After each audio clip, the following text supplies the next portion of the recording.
Glória a Jesus. Cumprimento a igreja com a paz do Senhor. Amém? Estamos iniciando o discipulado nível 2 agora. Amém, irmãos? No intensivão 30 horas. Acabamos, graças a Deus, os assuntos polêmicos, né? Os assuntos de dificuldade teológica, de dificuldade exegética, né? Quando falamos sobre dízimos e ofertas, quando falamos sobre batismo, ceia do Senhor, são assuntos que precisam ser entendidos como sendo básico da nossa fé, e ainda hoje a gente tem tanta dificuldade, tem tantas dúvidas, né? Tanta coisa que acontece por aí nas igrejas que a gente acaba ficando bem confuso em relação a esses assuntos. Mas agora nós vamos entrar numa etapa nova, amém, irmãos? Dentro aí do nosso intensivão, nós entramos aqui na parte maior do nosso discipulado. Então, se você olhar o índice da apostila, você vai ver que nós temos aí, deixa eu pegar aqui, ó, o discipulado nível 2, nós temos 14 mensagens, né? Então foram 7 mensagens no nível 1, serão agora 14 no nível 2, depois 5 mensagens do nível 3 e 4 mensagens do nível 4. Então o nível 2 é o que nós mais vamos nos debruçar nessa perspectiva aqui de ter um resumo do nosso seminário, né? Traduzir mais de 100 horas em 30 é um desafio, né, irmãos? A gente conseguir escolher quais mensagens nós vamos trazer aqui nesse intensivão é um grande desafio. Então, o discipulado nível 2 é algo que vai ser bastante importante para nós dentro desse nosso contexto de ensino, amém? Então, você abre aí a tua apostila na ministração denominada A Doutrina de Cristo, amém? Provavelmente deve ser a página 12 aí na sua apostila. A minha é a 11, porque eu estou com uma página a menos aqui. Enquanto você abre, eu gostaria de fazer uma oração em nome de Jesus. Pai querido, Pai amado, em nome de Jesus, nós te agradecemos por mais essa oportunidade, Senhor.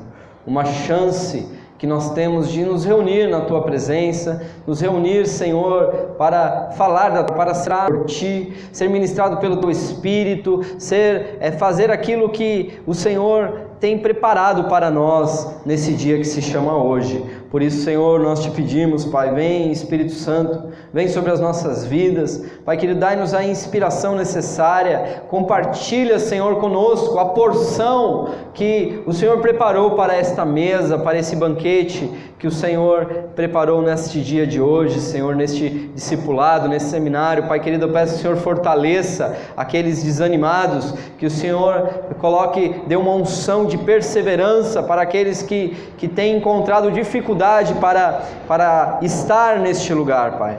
Por isso, Senhor, nós te pedimos, Senhor, traga com segurança aqueles que estão a caminho, e que nós possamos nesta noite, Senhor, meditar na Tua palavra, Senhor, e que a Tua palavra vá e produza o resultado pela qual foi mandada. Senhor, eu repreendo todo inimigo do Evangelho, eu repreendo toda oposição maligna das trevas, e que o Senhor, nós tenhamos liberdade para falar da Tua palavra e meditar em nome de Jesus. Amém. Glória a Deus. Então nós temos aí como base, amém, irmãos? Deixa eu só introduzir aqui para você entender como que surgiu o discipulado nível 2, né? Quando eu congregava numa igreja, e eu ainda não era pastor, eu exercia ali o presbiterato, foi-me entregue nesta igreja um trabalho com os novos convertidos, amém, irmãos? Foi-me dado esse trabalho com os novos convertidos, para que houvesse ali um discipulado para que esses novos convertidos entrassem na igreja, na fé e se achegassem a Deus. E aí, na oportunidade, eu fui um pouco além do que me foi proposto, porque a ideia que me passaram era que eu deveria dar uma introdução sobre o que é o batismo, né? Dar ali uma ministração sobre o batismo. E aí nasceu o discipulado nível 1, que é quando nós temos ali 8 ministrações, que eu entendi que só falar do batismo não era suficiente para um novo convertido. Então, quando as pessoas me procuravam para fazer o discipulado nível 1, eu começava ali com as ministrações que nós passamos aqui, falando sobre a fé, falando sobre a salvação e todas essas mensagens. Na época eram 5 ministrações, hoje nós acrescentamos, nós temos 8 ministrações. E ali a coisa foi evoluindo, e durante 2 anos eu fiz isso, e era interessante que a gente não ia atrás das pessoas, as pessoas que nos procuravam, né? As pessoas que Deus ia trazendo as pessoas, às vezes pessoas que estavam na igreja já fazia tempo, mas que ainda não tinham descido as águas, e ali as pessoas nos procuravam, às vezes nós fazíamos o discipulado nas casas, foi um período assim muito gostoso, porque coisa boa é lidar com um novo convertido, né, irmão? Coisa boa é lidar com aquela pessoa que está ali com a fé fervorosa, que está ali apaixonada por Jesus, com sede da palavra, que tudo que você fala que para nós às vezes é coisa tão simples, para a pessoa ali é como se tivesse encontrado o mapa do tesouro, né? Graças a Deus por isso. Então é muito bom trabalhar com novos convertidos. E durante 2 anos nós pudemos fazer isso, e aí eu, com toda, né, eu sou um pouco sistemático, né, nas minhas coisas, e ali eu fiz tudo muito bem organizado. Nós fazíamos ali os certificados de batismo e conseguimos aí depois fazer um relatório. Eu fiz um relatório depois de 2 anos desse ministério, um relatório que nós conseguimos batizar durante 2 anos 40 irmãos, amém, irmãos? Então, durante 2 anos, batizar 40 irmãos para igrejas pequenas é uma grande vitória, né, irmãos? Hoje a minha igreja tem 30, né? Hoje a minha igreja tem 2 anos e tem 30 irmãos. E lá na ocasião, durante 2 anos, nós batizamos 40. Alguns se desviaram, é óbvio, né? Nós não conseguimos, assim, dar continuidade. E aí eu fiz esse relatório numa perspectiva do quê? De falar para a liderança da igreja que era necessário dar uma continuidade no ensino, que só o discipulado nível 1 não bastava. Eu tinha que continuar com esses novos convertidos mesmo depois do batismo. E aí foi que Deus me trouxe nesse texto de Hebreus capítulo 6, versículo 1 ao 3, que me despertou a fazer esse discipulado nível 2. Amém, irmãos? Então vamos ler o texto. Hebreus capítulo 6, versículo 1 diz assim: Por isso, deixando os rudimentos da doutrina de Cristo, prossigamos até a perfeição, não lançando de novo o fundamento do arrependimento das obras mortas, e da fé em Deus, e da doutrina dos batismos, e da imposição de mãos, e da ressurreição dos mortos, e do juízo eterno. E isso faremos, se Deus o permitir. Amém? Então aqui essa palavra rudimentos da doutrina de Cristo me saltou aos olhos. Quando eu li esse texto, eu falei assim, puxa vida, aqui o escritor aos Hebreus, ele coloca aqui como se fosse um fundamento básico, elementar. Ele fala que, olha, irmãos, nós não vamos lançar novamente, né, os rudimentos da doutrina de Cristo, as primeiras coisas, né, não vamos falar de novo sobre essas coisas, como se essas coisas que ele está colocando aqui fosse algo elementar para que um crente soubesse. E aí eu comecei a ler o texto aqui e comecei a entender que nós não sabemos com tanta propriedade essa doutrina de Cristo, que é onde ele fala aqui o escritor aos Hebreus, que ele fala sobre esses fundamentos, né? Ele fala sobre obras mortas, né? O arrependimento das obras mortas, fé em Deus, doutrina dos batismos. Na verdade são 6 pontos aqui: imposição de mãos, ressurreição dos mortos e juízo eterno. Então hoje nós temos o discipulado nível 2, com 37 mensagens. Amém, irmãos? Então só o discipulado nível 2 É mais do que um intensivão que nós estamos fazendo aqui, que são 30 ministrações. Então nós temos 37 ministrações só no discipulado nível 2. Então aqui nós passamos por todos esses pontos da doutrina de Cristo. Nós passamos por cada um desses pontos, e quando nós entramos nesse primeiro fundamento, que é as obras mortas, né, o arrependimento das obras mortas, aí a gente começa a falar do pecado, a gente começa a falar dos frutos da carne. Mas vamos em frente, que daqui a pouco eu vou falar aqui, passar por cada um desses pontos aqui rapidamente, a título de introdução. Então, irmãos, como cristãos, é essencial termos o conhecimento dessa doutrina de Cristo, desse rudimento da doutrina de Cristo, para que possamos crescer e ser levado para o que é perfeito, né? Como ele fala aqui, prossigamos até a perfeição. O que é a perfeição, irmãos? Nós nunca seremos perfeitos, amém?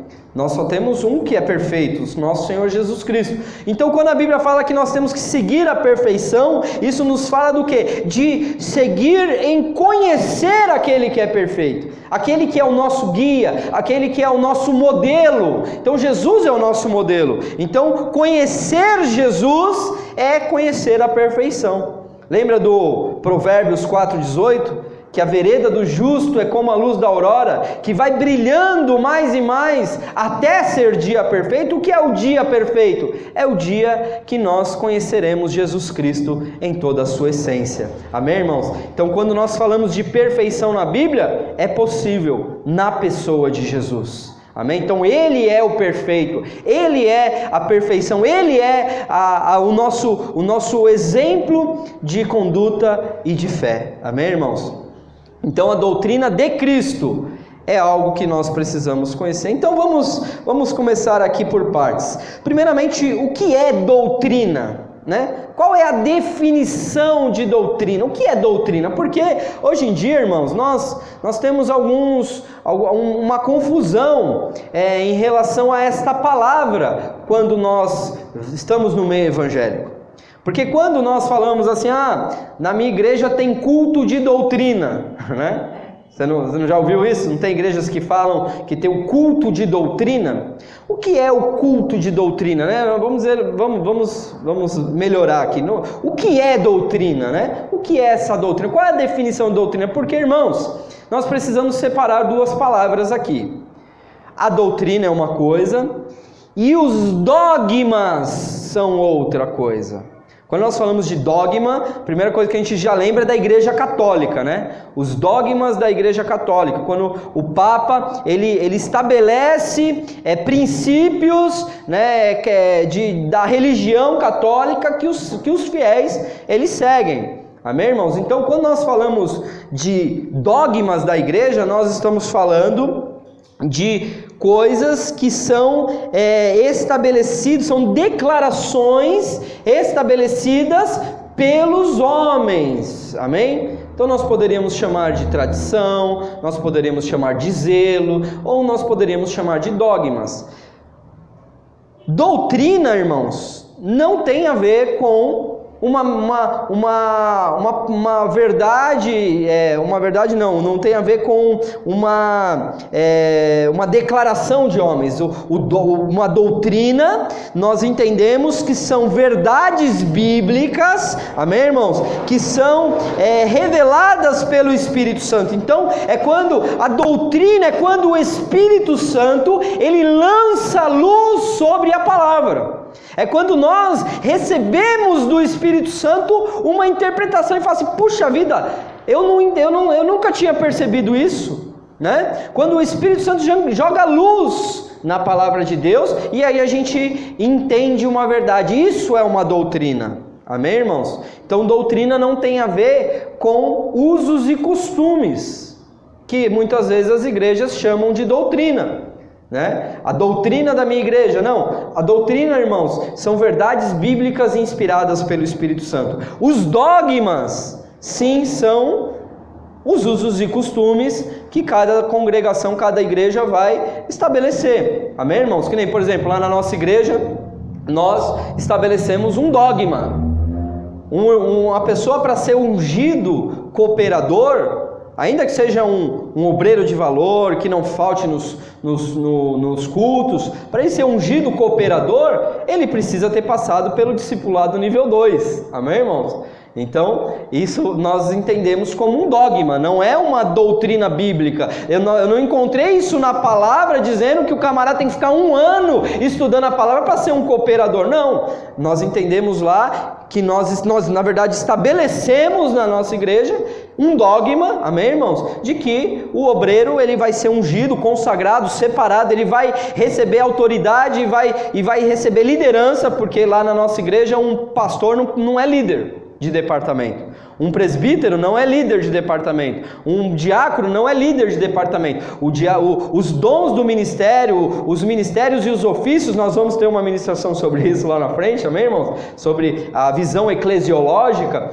eles são cobertura dos departamentos. Então lá o dogma que nós estabelecemos é que um departamento dentro da igreja, ele sempre vai ser liderado por um cooperador. Então o cooperador não é pouca coisa dentro da nossa visão de igreja. Amém, irmão? O cooperador é um líder de departamento. Então, para o camarada ser um líder de departamento, ele tem que passar pelo discipulado nível 1 e discipulado nível 2. Amém?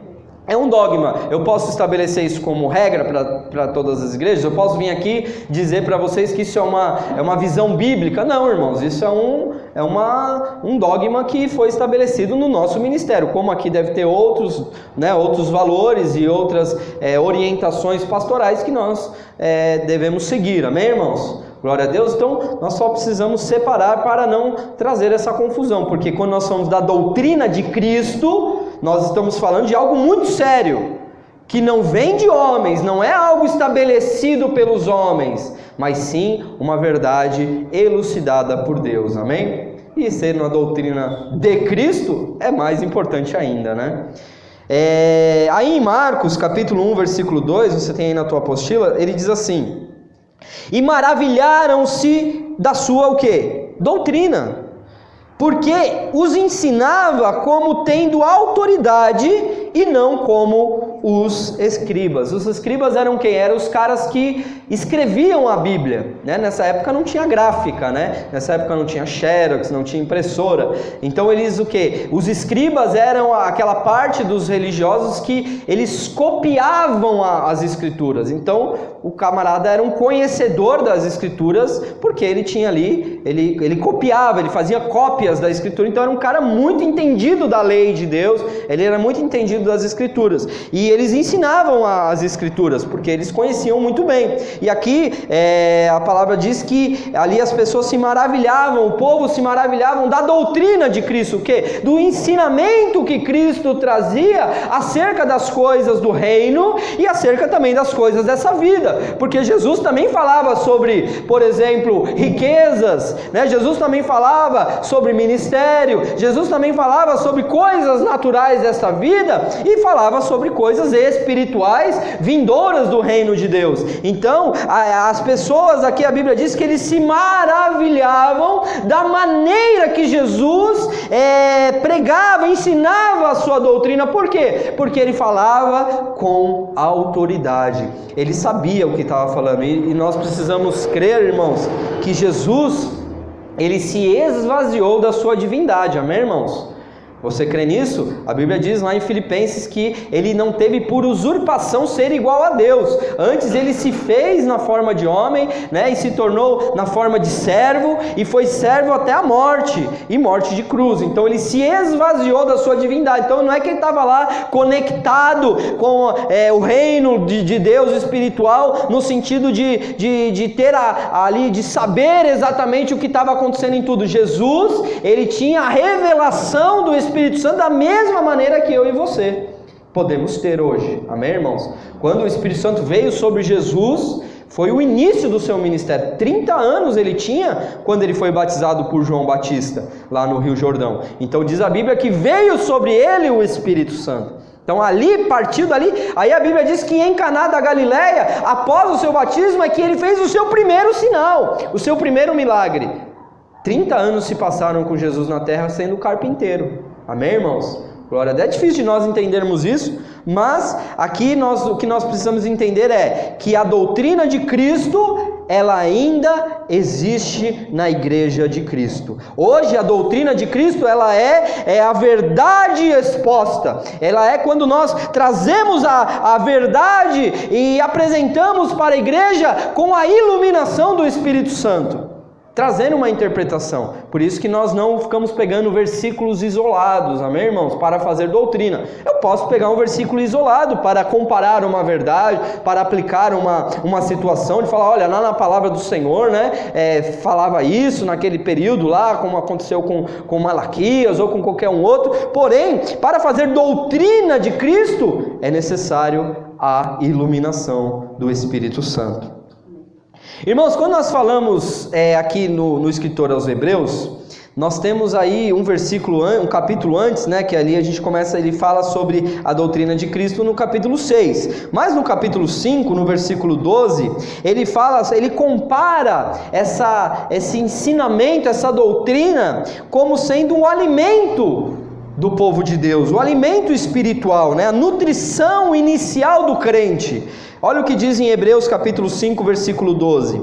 Porque, devendo já ser mestres pelo tempo, ainda necessitais que vos torne a ensinar quais sejam os primeiros rudimentos da palavra de Deus. E vós haveis feito tais que necessitais de leite, e não de mantimento sólido, de sólido alimento, sólido mantimento. Então aqui o escritor aos Hebreus, antes de entrar nessa palavra da doutrina, que ele fala, olha, não vamos falar de novo sobre isso, ele já estava aqui falando, ao escritor aos Hebreus, que existe aqui uma nutrição inicial, que a palavra de Deus, esse rudimento da doutrina de Cristo, ele precisa ser já uma doutrina inicial para o crente. A pessoa que entra nesses aspectos que depois nós lemos aqui no capítulo 6, é algo que precisa ser de cara. Não é uma coisa que a gente precisa estudar depois de 20 anos de crente. Depois de 20 anos de crente, aqui o escritor diz, olha, vocês já deveriam ser mestres. Vocês já deveriam estar ensinando isso há muito tempo. E vocês ainda precisam do leite inicial, vocês ainda precisam da papinha, né? Eu vejo a Eloá ela ainda toma o leite dela. Mas o leite não sustenta mais, ela precisa também comer. Então às vezes ela toma o mamá dela de sobremesa, né? ela come pão, né? já demos até feijoada para ela, né? Claro que não colocamos todas as coisas ali, mas ela já está ali comendo ali no alimento sólido, mas depois ela fala, eu quero mamar. Então às vezes a gente já está aqui na feijoada, mas estamos querendo mamar, irmãos. Nós estamos querendo ainda o leitinho dos primeiros rudimentos, irmãos. A fé cristã, ela precisa ser um crescimento contínuo. Irmãos, não dá para estacionar na fé. Não dá para ficar só nas primeiras obras, não dá para ficar só nos primeiros rudimentos. Nós precisamos crescer na revelação. A revelação é progressiva até na Bíblia, irmãos. Os israelitas lá do Antigo Testamento não tinham a revelação que nós temos hoje. A revelação, ela é progressiva. Quanto mais você assimilar do reino, mais o Espírito Santo vai jogar luz nas Escrituras e mais você vai ter a revelação. Amém? Não é nada novo. O cânon foi fechado, amém? 66 livros. Porém, hoje o Espírito Santo nos dá o quê? Revelação das Escrituras, de verdades espirituais que antes não era possível assimilar. Tanto é que Jesus diz para Nicodemos, se eu falo para vós de coisas da terra e ainda assim vocês não entendem, como eu direi das coisas dos céus? Né? Então Deus, ele quer nos falar sobre coisas excelentes, mas precisamos sair da primeira infância. Amém, irmãos? Precisamos crescer na palavra. Tem coisas, irmãos, que não deveria ser motivo de discussão. Pecado, santidade, isso não deveria ser mais motivo de discussão. Deveria já ser algo natural do crente. Não, pecado, estou fora. Por quê? Porque meu alvo é Cristo, meu foco é a santidade, meu foco é a palavra, meu foco é o céu. Então, a gente ainda está batendo, o que é pecado, o que não é, o que pode, o que não pode. E isso é princípios da primeira infância. Amém? Glória a Deus. Paz do Senhor. O autor da carta aos Hebreus, ele chama a atenção dos judeus convertidos, né, que os princípios da doutrina de Cristo são como um alimento inicial do homem, comparando esses princípios com o leite materno. Então, irmãos, é indiscutível que a palavra é um alimento para a nossa alma, um alimento para o nosso espírito. Nós nos alimentamos da palavra do Senhor. Por isso que não dá para ser crente só dentro de casa, né, irmãos? Porque, mas eu vou ler a Bíblia dentro de casa sozinho. Amém, irmão, você pode ler, mas talvez você está deixando de experimentar, né, outros alimentos sólidos que vão te levar a profundidades que Deus separou, que os mestres na igreja, né, irmãos? Então, cada um tem o seu papel dentro do corpo, e Deus também chamou uns para pastores, outros para evangelistas e outros para mestres. Então, Deus chamou mestres para a edificação do corpo de Cristo, para dar alimento sólido para a igreja. Amém, irmãos? Por isso que nós precisamos ver a igreja num ponto de vista de uma unidade ministerial, em que todos os ministérios estão em atividade, estão em evidência. Então, se eu sou um pastor mestre, a minha igreja não pode ter só ensino. Amém, irmãos? A minha igreja não pode ter só ensino. Se eu sou um pastor profeta, a minha igreja não pode ter só profecia. Se eu sou um pastor, eu não posso só ficar vivendo na casa dos irmãos e comendo pizza. Não que o pastor só faça isso, pelo amor de Deus, né, irmão? Vamos entender o que eu estou querendo dizer. Porque o pastor, ele cuida das ovelhas. Não dá para cuidar das ovelhas à distância, irmão. Não dá para cuidar das ovelhas no WhatsApp. Amém, irmãos? E eu peco com isso lá na minha igreja, porque eu moro longe da igreja. E eu não estou no dia a dia na convivência dos irmãos. Por isso que já estou preparando um presbítero para me substituir como pastor local da igreja, que mora lá, que está conhecendo os irmãos. E isso é importantíssimo. Eu não vejo problema de eu ser um pastor mestre e ter um pastor que vai cuidar do rebanho. Amém, irmãos? O corpo é isso. Então nós precisamos não somente estar focado em uma área do ministério, mas nós precisamos ter o ministério como um todo. Precisamos de evangelistas que vão lá onde nós não vamos, precisamos de profeta que vai trazer aqui a disposição da igreja de crer, a revelação profética que a igreja precisa. Nós precisamos de apóstolos que vai estabelecer as igrejas, precisamos também de pastores que vai cuidar desse rebanho e também de mestres para edificação na palavra, amém? Glória a Deus. E aí aqui nós temos um clássico em Oséias capítulo 4, versículo 6, que você já conhece muito bem. Diz assim a palavra do Senhor: o meu povo foi destruído porque lhe faltou o conhecimento. Porque tu rejeitastes o conhecimento, também eu te rejeitarei, para que não sejais sacerdotes diante de mim. E visto que te esquecestes da lei de Deus, também eu me esquecerei dos teus filhos. Nossa, que forte, né, esse texto? E aí nós passamos a perceber a importância do ensino da palavra de Deus no contexto da igreja. Aqui Deus está falando: olha, o meu povo foi destruído porque lhe faltou o conhecimento. Então a falta de conhecimento leva a pessoa à destruição da fé, à destruição da esperança, à destruição do posicionamento de maturidade cristã, porque às vezes ele está ali por falta de conhecimento, sempre vivendo aquele primeiro leite dos rudimentos da fé. Amém, irmãos? Então, nossa vida ela deve estar firmada nos fundamentos que são os princípios elementares da nossa fé, porque por falta de conhecimento dessas verdades, muitos irmãos e irmãs têm sido levados à destruição. Amém, irmãos? E é por isso que o diabo luta tanto contra o ensino. Amém? Porque quando nós estamos de joelho em oração, o diabo já correu, porque aí ele não aguenta, né? Ele nem resiste ali. Uma igreja que ora, uma igreja que busca, uma igreja que se posiciona em santidade, em oração, em jejuns, mas uma igreja que tem um ministério de ensino, o diabo vai dar trabalho. Por quê? Porque a Bíblia diz: conhecereis a verdade e a verdade vos libertará. Então é através desse ensino da palavra de Deus que nós aprendemos que somos filhos de Deus e que temos autoridade, né? Para pisar em serpentes e escorpiões. Lembra lá do poder de Deus, poder contra o inimigo? Pelo conhecimento que você vai começar a exercer os princípios que Jesus nos deu através do conhecimento.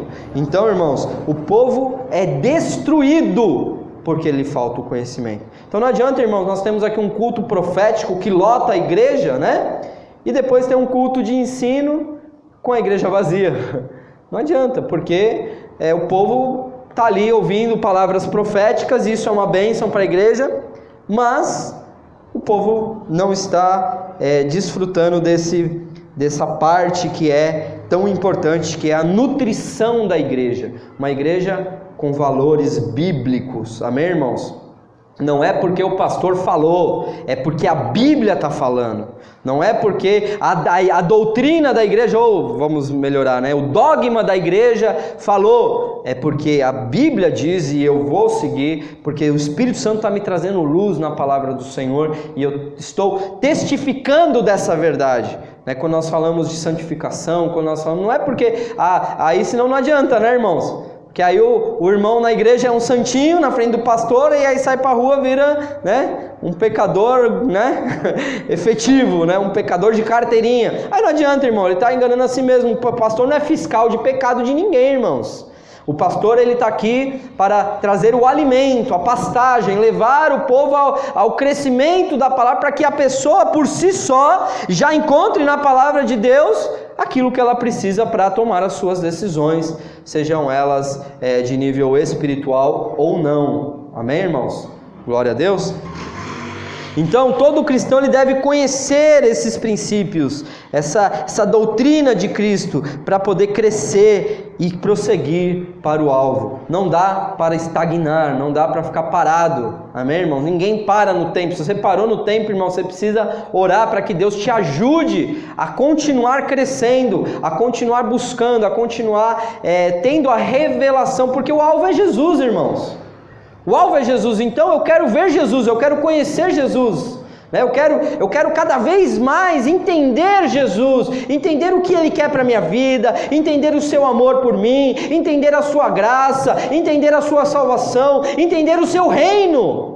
Amém, irmãos? Nós estávamos vindo no carro, né, falando sobre escatologia, falando sobre o reino do milênio de Cristo. Isso tem que ser algo que nos empolga, tem que ser algo que nos, né, deixa entusiasmado, porque nós precisamos ter esse desejo de crescer, esse desejo de chegar à perfeição, que é Jesus. Amém, irmãos? Glória a Deus. Então vamos lá, vou passar aqui de uma maneira introdutória, é claro, né? E no nosso intensivão 30 horas nós não vamos passar por tudo isso que eu vou aqui compartilhar. O discipulado nível 2, como eu disse, ele tem 37 ministrações, amém? E aqui nós temos só 14 ministrações do discipulado nível 2. Então, o primeiro princípio, ou o primeiro fundamento, ou o primeiro rudimento da doutrina de Cristo é o arrependimento das obras mortas. Amém, irmãos?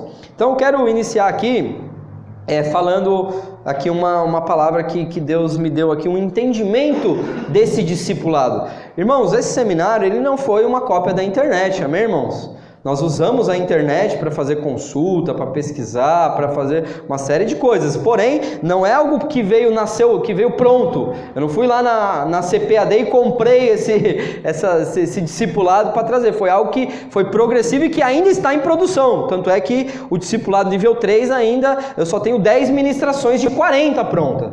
São 40 ministrações do discipulado nível 3 e eu só tenho 10 ministrações feitas. Então é algo que está sendo ainda produzido. Deus ainda está trazendo a revelação, Deus ainda está mostrando aquilo que Ele quer. E eu entendi esses dias, graças a vocês, aqui da igreja, né, Casa de Oração, o porquê do discipulado nível 1 e o porquê do discipulado nível 2. Porque no discipulado nível 1, irmãos, parece que eu trago uma ideia um pouco de uma igreja de porta larga. Amém, irmãos? Quando eu começo a falar da salvação pela fé, e só pela fé, não pelas obras, quando eu falo de você não ter um checklist do pecado, quando eu falo lá sobre a fé, né, que é quando você se aproxima de Deus, e ali eu começo a falar do batismo, e eu falo que não, que você não tem que fazer a fila lá de Pedro, né? A fila lá do dia de Pentecostes, lá de 3.000 almas que desceram a Jesus, que você não tem que parar de fumar, que você não tem que parar de beber, que você não tem que abandonar todo o pecado para você descer as águas, né? E aí eu falo da ceia, aí teve um problema ainda pior, né? Quando eu falo da ceia, aí quem pode, quem não pode, aí eu falo que não, você tem que examinar-se a si mesmo e tomar a ceia, né? Que é o que ele diz lá no texto. Eu tenho que trazer ali uma ideia mais bíblica do que estava sendo dito ali naquele texto, né? O que é ali tomar a ceia indignamente de uma maneira, de uma visão bíblica, não de uma visão dogmática, mas de uma visão bíblica. Então aí eu fiquei pensando, e Deus me deu essa revelação, Deus me deu esse entendimento do que é o discipulado nível 1. Irmãos, o discipulado nível 1, para um novo convertido, ele é também uma desconstrução religiosa. Ele é uma desconstrução dogmática, porque as pessoas chegam na fé e não entendem, ou tem um vício, né? Tem o ouviu dizer, ou se às vezes a pessoa já vem de outras igrejas, tem uma questão que vai além da Bíblia, uma questão dogmática, e nós vemos no discipulado nível 1 uma desconstrução disso. Mas irmãos, isso não significa que nós aceitamos o pecado, irmãos.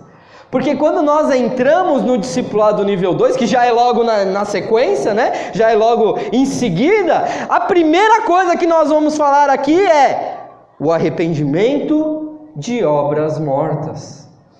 Então não é uma doutrina liberal, não é uma doutrina de uma igreja de porta larga, pelo contrário, é uma desconstrução religiosa para preparar o coração do novo convertido, que ele ainda está no leite no discipulado nível 1, ele ainda não dá para falar para ele que se ele continuar pecando ele vai para o inferno. Ali nós precisamos pregar para ele o amor e a graça do Senhor Jesus Cristo, que vai até o discipulado nível 2. Mas aí no nível 2, aí já começa a pela lá.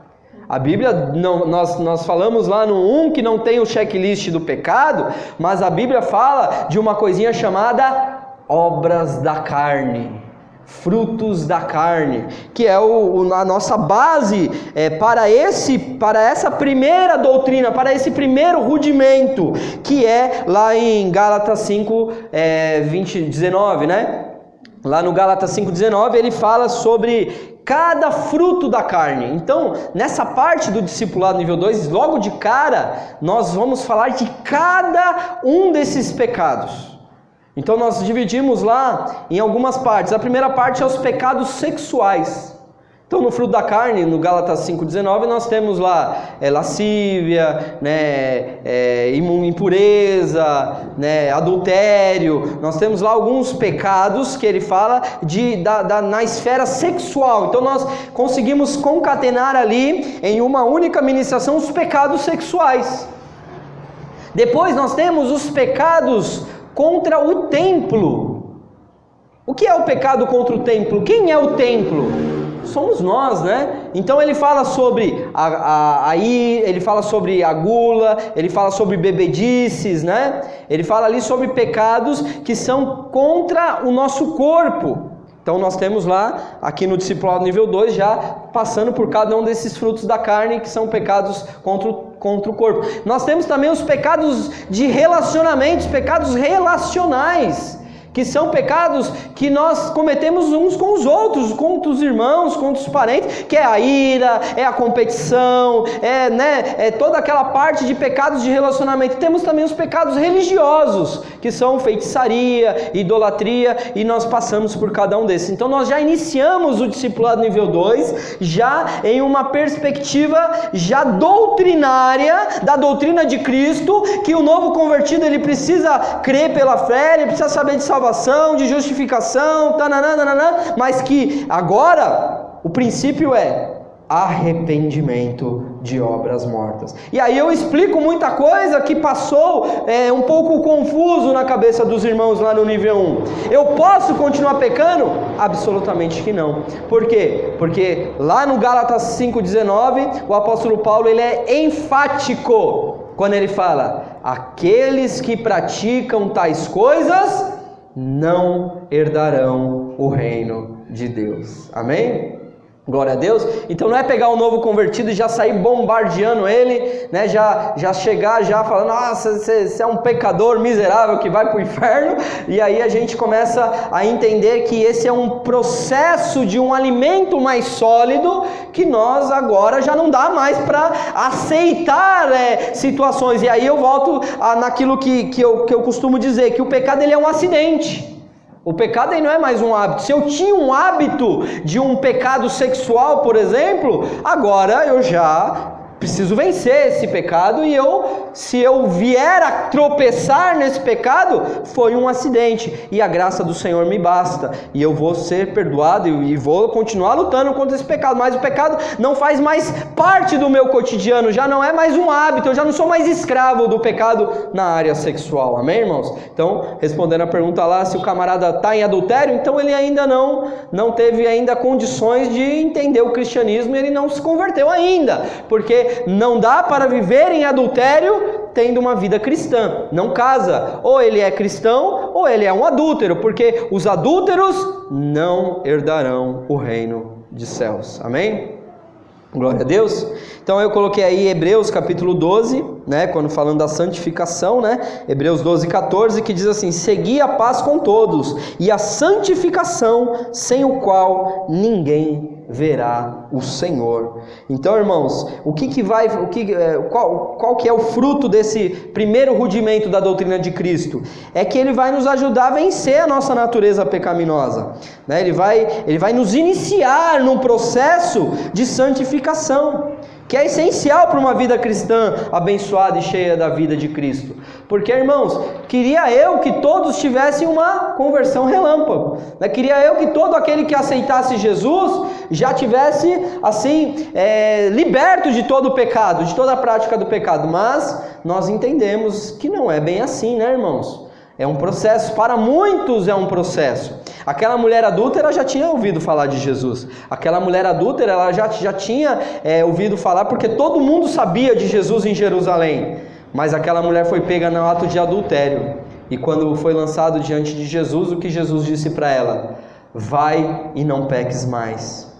Então ela já conhecia de Jesus, já sabia o que Jesus fazia, mas a partir de agora ela iniciou o processo de santificação dela. E quem diria Pedro, né? Pedro cortou a orelha do Malco, lá do guarda do sumo sacerdote, depois negou Cristo 3 vezes, depois quis voltar para a vida antiga, porque ele falou: eu vou pescar, Jesus já tinha morrido, né? Não tinha acontecido mais nada, eu vou pescar. E os outros disseram: eu vou com você, vamos também, vamos pescar todo mundo, quer dizer, vamos voltar para a velha prática. Irmãos, na igreja, infelizmente, muitos cristãos, eles vêm para a igreja, se convertem, né, entende, tem um processo, mas depois volta às velhas obras, né? E aí a gente ouve aquela parábola do vinho novo, e aí a Bíblia diz assim, que aquele que prova o vinho novo, o vinho velho é melhor. Ele vê que o vinho velho é melhor, e ele quer o vinho velho, ele não quer o vinho novo. Mas nós precisamos ser odres novos para ter um vinho novo na nossa vida, a nova alegria. A santificação é prazerosa, irmão. Quando nós acertamos o alvo, isso nos dá alegria, isso nos dá prazer. E quando nós erramos o alvo, isso é o contrário, nos traz pesar e nos traz descontentamento. E muitos chutam o balde, muitos falam, né? Já estou no inferno, abraço o capeta. Esse é o grande erro de nós já chegarmos com um alimento sólido para o novo convertido. Nós precisamos ter compaixão, amor. Nós precisamos falar: vai, não peques mais. Você pecou, tem que abraçar, tem que, não, vou te pôr no banco, né? Vou te expor, vou te expulsar da igreja. Tem muita igreja que expulsa, irmão. Isso é uma doutrina bíblica, e eu ainda não sei como a gente vai fazer isso na nossa igreja, né? A gente ainda está construindo os dogmas, vamos dizer assim, da igreja Rede Acolher. Mas a doutrina da exclusão de membresia, para mim, precisa ter no estatuto da igreja. Quando que uma pessoa ela tem que ser expulsa da igreja? Aleluia! Eu tive um caso de um pastor que foi expulso. O pastor foi expulso agora. Amém? Os irmãos lá se reuniram e houve uma rebelião lá na igreja e expulsaram o pastor. Já pensou um negócio desse? Misericórdia! O pastor ficou arrebentado e talvez até hoje, não tive mais notícias desse pastor, mas ele não se levantou mais, irmãos. Não conseguiu mais assumir um rebanho. De tamanho que foi o golpe, né, irmão? Você pensou, se chegar na igreja, os irmãos falam, não quero mais não, sai daqui. Misericórdia, né? Então, os rudimentos do arrependimento das obras mortas é o start, é o pontapé inicial da fé cristã. Não adianta você só crer, você só entender lá o que a gente falou no nível 1, se você não agora partir para um posicionamento, amém? O segundo princípio aí, o segundo rudimento é a fé em Deus. Ele fala aí, né? O arrependimento das obras mortas e de fé em Deus. Então, quando nós falamos de fé em Deus, nós estamos falando de um valor muito mais precioso que se repete como uma doutrina. Aquela fé que vence o mundo, que nós falamos lá no discipulado nível 1, agora cria um corpo de muito mais valor quando nós entramos na fé como doutrina, a fé em Deus. Então nós passamos no discipulado nível 2 pela fé em Deus, pelas escrituras sagradas, a fé em Deus pelo Espírito Santo, a fé em Deus pela pessoa de Cristo. Nós temos 4 mensagens sobre a fé em Deus. Então ali a gente coloca ali um pouco de teontologia, né? Um pouco de doutrina de Deus, para que nós tenhamos fé em Deus. Como que eu posso ter fé em Deus se eu não conheço Deus? Então eu preciso conhecer Deus. Conhecer Deus como? Através das escrituras, do Espírito Santo e do Senhor Jesus Cristo. Amém? Então a fé ela é preciosa e é o princípio que sustenta a nossa vida cristã, né? É a maior riqueza que nós podemos adquirir. Olha o que está escrito em Tiago, capítulo 2, versículo 5. Tiago capítulo 2, versículo 5, ele diz assim: ouvi, meus amados irmãos, porventura não escolheu Deus aos pobres deste mundo para serem ricos na fé e herdeiros do reino que prometeu aos que o amam? Aqui o apóstolo Tiago está nos trazendo um valor muito mais precioso, que é muito mais valioso do que o ouro e a prata e as riquezas dessa terra. Aqui o apóstolo Tiago vem dizer, se você é pobre nesse mundo, não se preocupa, porque Deus te escolheu para ser rico na fé, porque a fé é muito mais valiosa do que todo o ouro, toda a prata que alguém pode ajuntar nessa terra. Então não basta o homem ganhar o mundo inteiro e perder a sua alma. Então é importante que não é pecado ter dinheiro, amém, irmãos? Não é pecado você ter uma vida próspera, mas o pecado é quando você coloca o seu coração e você ama o dinheiro. O amor ao dinheiro é a raiz de todo mal. Então precisamos nos equilibrar. É muito mais difícil amar a Deus tendo dinheiro. Por quê? Porque eu não preciso de nada, né? Eu vou lá e compro com o meu dinheiro, né? Eu compro todos os meus desejos. E nós sendo, entre aspas, pobres, né? Nós não tendo recursos nessa terra, o que nós fazemos? Clamamos a Deus, né? Somos dependentes de Deus, né? Eu não tenho dinheiro para pagar o seguro do meu carro, amém, irmãos? Eu não tenho dinheiro para pagar o seguro. O que acontece? Meu seguro é Jesus. E eu vou para Brasilândia 3 vezes por semana. E lá o negócio é barra pesada, né, irmãos? E o meu seguro é Jesus. Amém, irmãos? Pastor, mas você tem que ter fé. Então, a minha fé, meu carro está aí ainda, né? Graças a Deus tem um anjo lá guardando ele, eu creio nisso. E a minha fé é suficiente, minha fé é mais valiosa do que o dinheiro do recurso. Porque se eu tenho o seguro do Bradesco, se alguém roubar, para que eu preciso de Deus? Eu vou lá no seguro, aciono o seguro me dá outro carro. Amém, irmãos? Não estou dizendo que você deve fazer isso, tá, irmãos? Isso foi algo que foi de mim, amém, irmãos? Mas, se você tiver fé para isso, glória a Deus. Que Deus te guarde o seu carro, amém? Glória a Deus. Então a fé ela é muito preciosa, a fé em Deus, irmãos. Depois ele fala do princípio dos batismos. Né? Olha aí que ele fala, o rudimento das obras mortas, arrependimento das obras mortas e da fé em Deus e da doutrina dos batismos. Então você percebe que aqui Ele coloca o batismo como sendo algo no plural, ele fala dos batismos. Lá atrás, no discipulado nível 1, nós falamos sobre o batismo nas águas, amém, irmãos? O batismo que é para a salvação. Mas nós encontramos na Bíblia pelo menos mais 2 tipos de batismos, que é o que nós abordamos aqui no discipulado nível 2, que é o batismo no Espírito Santo, que é o batismo para revestimento, e também o batismo com fogo, amém, irmãos? Que é o batismo para a purificação. Então aí eu entro um pouquinho em choque, né? Não em contradição, mas em choque com as igrejas pentecostais, né? Avivadas, que dizem que o batismo com fogo é aquele avivamento, é quando você sente o fogo de Deus. Eu interpreto isso na Bíblia como algo um pouco diferente. Eu interpreto como batismo para purificação, amém, irmãos?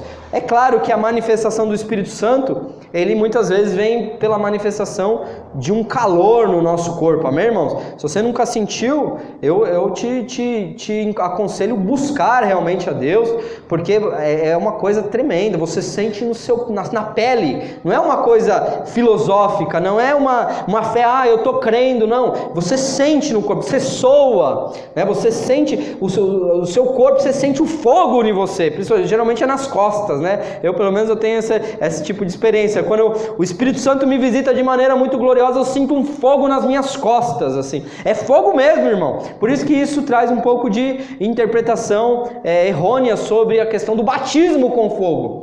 Irmãos, batismo com fogo é batismo de prova, irmãos. O fogo serve para purificar o ouro, né? O ouro, ele é passado pelo fogo para ser purificado. Então eu não consigo enxergar na Bíblia um direcionamento de que esse batismo com fogo tem a ver com o poder de Deus. Ele tem a ver com a aplicação da purificação no crente, amém, irmãos?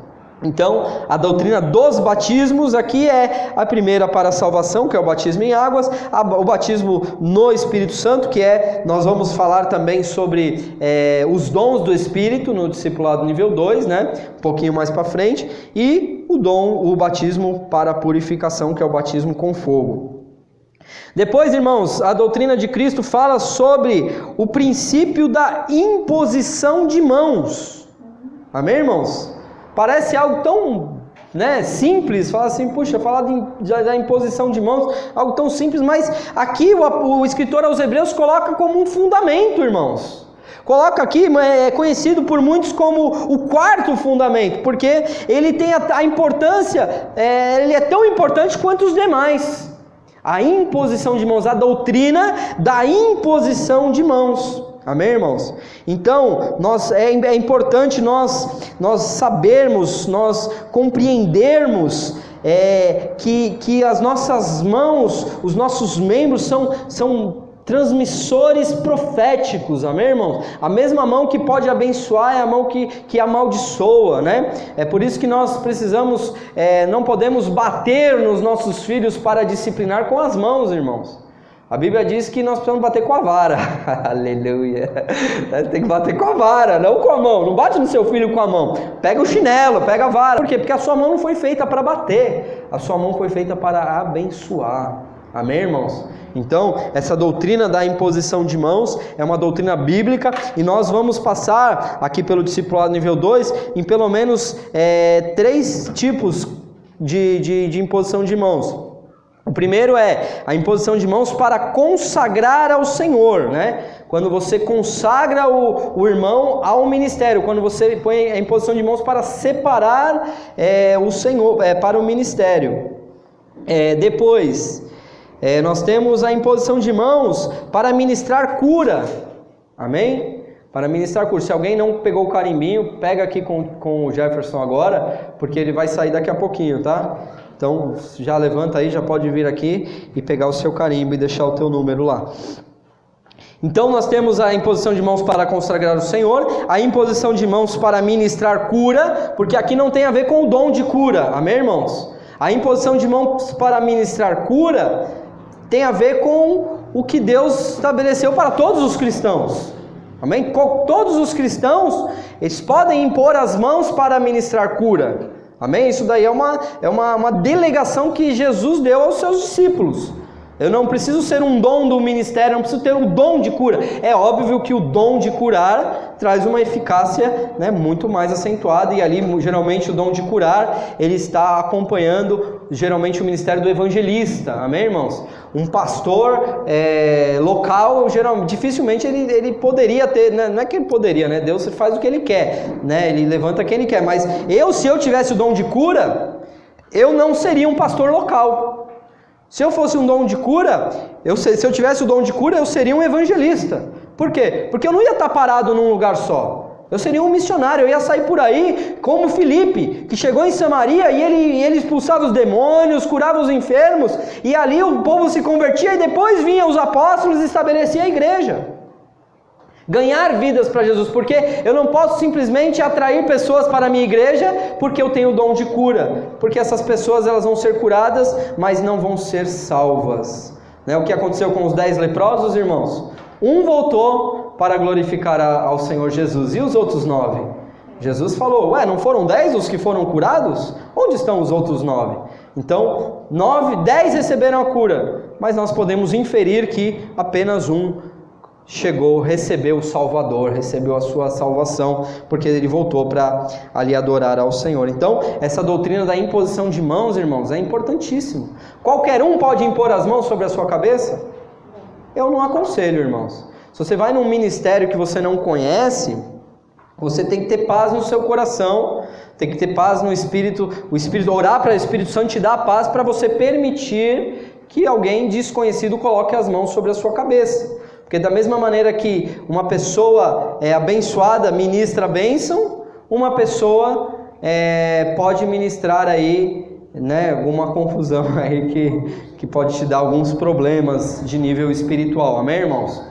Então, precisamos tomar cuidado. Aí qualquer um na igreja pode impor as mãos? É uma doutrina, é o rudimento de Cristo. Absolutamente não, né, irmão? Nós precisamos compreender que existe, que nem, por exemplo, às vezes as igrejas colocam, tem o hábito de no final do culto, faz a fila e todo mundo vem para o pastor orar, não é assim? Geralmente nas igrejas acontece isso. Eu sou um pouco diferente, porque eu entendo, irmãos, que quem tem que orar e impor as mãos, é claro que o pastor ele tem faz parte do ministério pastoral, mas é muito mais eficaz o que? Eu colocar os intercessores para impor as mãos sobre o povo da igreja. Por quê? Porque o intercessor, ele geralmente acompanha um dom profético. Então o intercessor, ele tem revelação de Deus. Diferente até do pastor. Às vezes o pastor não tem revelação de Deus, não tem dons de revelação. Às vezes o pastor tem dons de inspiração, né? Tem dons, outros tipos de dons. E ali o intercessor, ele vai receber uma revelação de Deus, que ele não vai orar pelaquela pessoa só ali naquele momento, vai levar para casa e vai continuar orando. E Deus vai pôr aquele peso na vida daquela pessoa e vai, puxa, eu orei por aquela irmã lá, e vai continuar orando a semana inteira. E depois vai querer saber melhor, falar, irmã, está acontecendo alguma coisa, você está precisando de ajuda, porque Deus quando eu estava orando pela irmã, Deus me deu um peso, né? A irmã está precisando de alguma coisa. Às vezes o pastor não tem essa percepção. Então, no meu ponto de vista, não é qualquer um que deve impor as mãos sobre os irmãos. Amém, irmãos? Mas é uma doutrina de Cristo.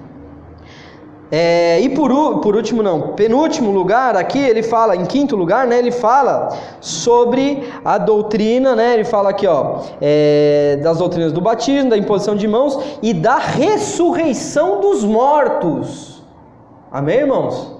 Ele fala da doutrina da ressurreição dos mortos. Ele coloca a ressurreição dos mortos como sendo um fundamento, uma doutrina de Cristo, é um fundamento. E irmãos, o que nós entendemos sobre a ressurreição dos mortos, né, irmãos? Pouco se fala na igreja sobre ressurreição dos mortos.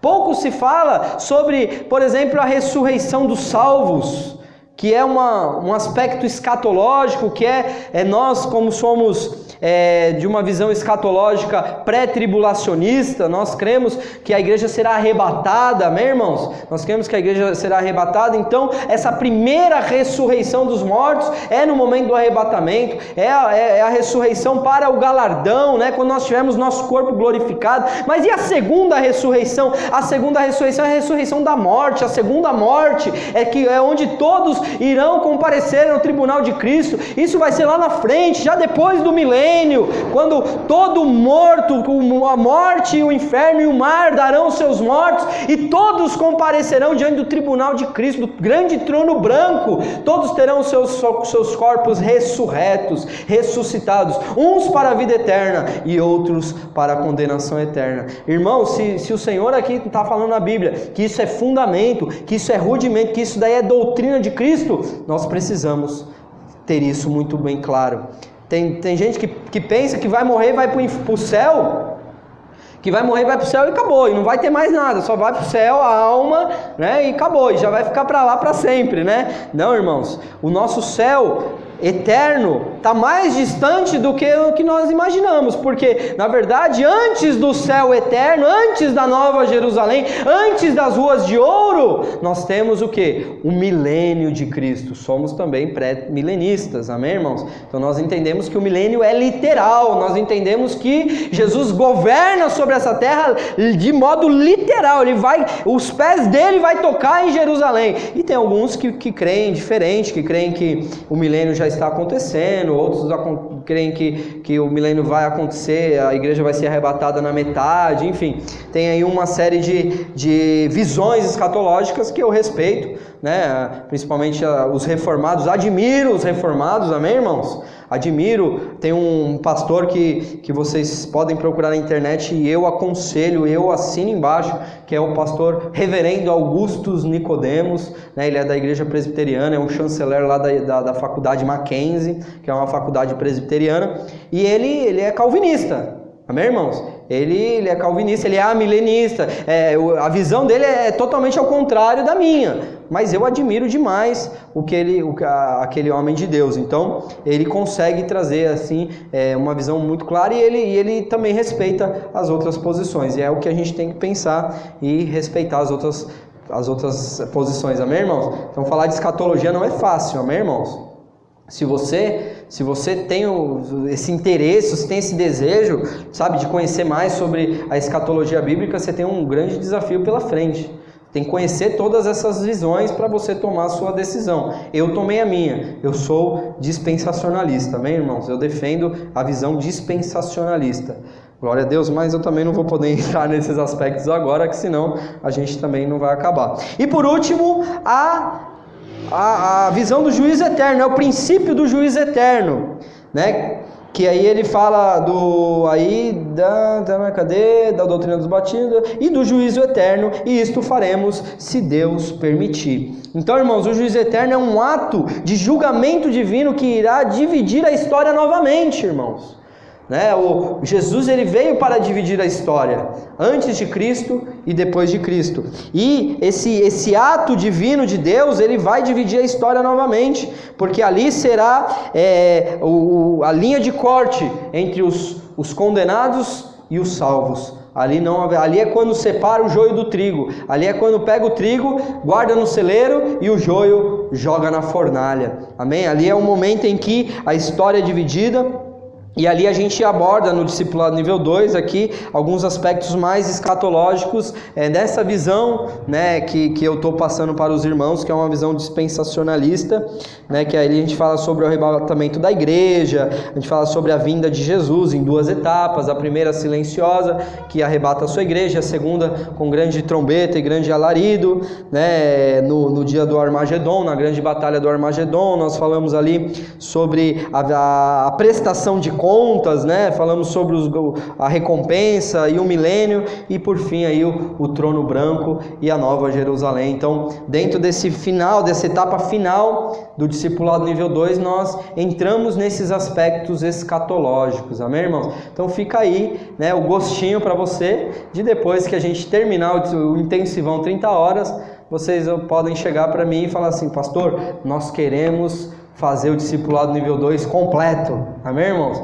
Então, discipulado nível 2 completo, vocês já vão ter 14 ministrações já feitas. Então, nós teremos aí, pelo menos aí umas 25 ministrações mais ou menos. Vamos dizer assim, vamos fazer o intensivão 30 horas do discipulado nível 2, que vai ser todas as demais ministrações que vocês não vão ter aqui nesse discipulado, amém? Nesse intensivão.